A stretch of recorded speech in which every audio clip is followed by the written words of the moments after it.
క్రీస్తునందు ప్రియ సహోదరి సహోదరులారా, మన ప్రభువును రక్షకుడైన యేసయ్య నామమున మీ అందరికీ ఉదయకాల శుభాలు తెలియచేయుచున్నాను. దేవుని మహాకృపను బట్టి మరొక నూతన దినాన్ని దేవుడు మన జీవితంలో పొడిగించాడు. అందును బట్టి త్రియేక దేవునికి కృతజ్ఞత చెల్లిద్దాం. సమయంలో ప్రియమైన దేవుని బిడ్డలారా, క్రైస్తవ జీవితం అంటే ఏమిటి?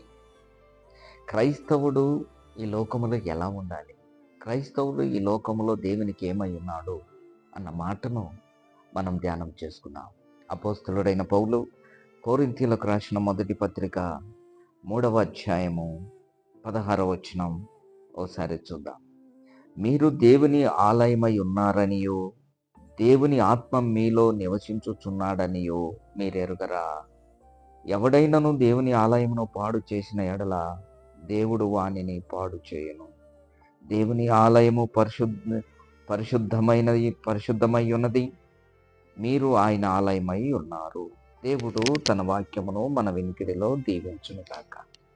ప్రియ దేవుని బిడ్డలారా, ప్రియ సహోదరి సహోదరుడా, ఈరోజు వర్తమానం వింటున్న మన జీవితాల్లో మనం ఏమై ఉన్నాము అంటే మనము దేవుని ఆలయమై ఉన్నాము. సర్వసాధారణంగా కొన్ని విమతాలు ఏమన్నాయంటే ఆత్మ వేరు శరీరం వేరు అంటూ ఉంటారు. అవి విమతాలు క్రైస్తవ్యానికి చాలా ప్రమాదకరమైనవి.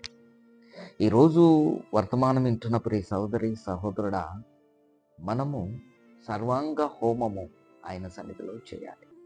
శరీరము, ఆత్మ, ప్రాణం ఇవన్నీ దేవునికి సమర్పించాలి.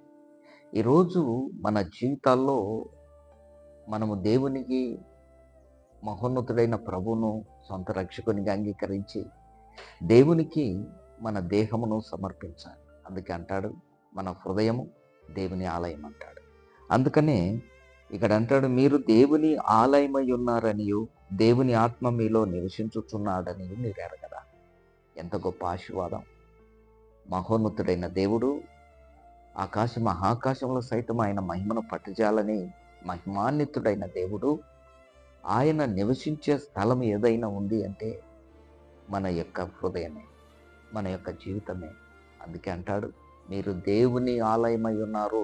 జాగ్రత్త సుమా, నీవు దేవుని ఆలయమని, దేవుడు నీలో నివసిస్తున్నాడని నీకు నిజముగా వివేకము కలిగి ఉంటే, జ్ఞానము కలిగి ఉంటే, నీవు లోక మాలిన్యములో నీవు కలిసిపోవు. లోక మాలిన్యము నీ భక్తి జీవితానికి అంటనీయవు. దేవుని ఆలయమైన నీవు దేవుని కొరకు జీవిస్తావు. దేవుడు నీలో నివసించుచున్నాడు. నీ హృదయ లోగిల్లో ఆయన సింహాసనసీనుడై ఉన్నాడు. ఇది సత్యం. కనుక నీ హృదయంలో ప్రభు ఉన్నాడు. కనుక నీ జీవితం, నీ యొక్క శరీరం, నీ యొక్క దేహం దేవుని ఆలయమై ఉంటున్నది. కనుక ఆ ఆలయాన్ని అపవిత్రపరచుకో. ఆలయాన్ని అపవిత్రపరిచే లోక మాలిన్యం నీ జీవితంలోకి రానియక నీవు జాగరూకుడవై ఉంటే ఆ మహోన్నతుడైన దేవుడు నిన్ను ఆశీర్వదిస్తాడు. దేవుడు నీలో నివసిస్తాడు. అలా కాకుండా ఆలయాన్ని పాడు చేస్తే, దేహమును పాడు చేస్తే, లోక మాలిన్యం అంటే లోక ఆశలతో, లోక కోరికలతో దేహమును చెరిపేసే అలవాట్లు నీ జీవితంలో ఉంటే దేవుని ఆత్మ నీలో నివసించడు, పరిశుద్ధాత్ముడు నీలో నివసించడు.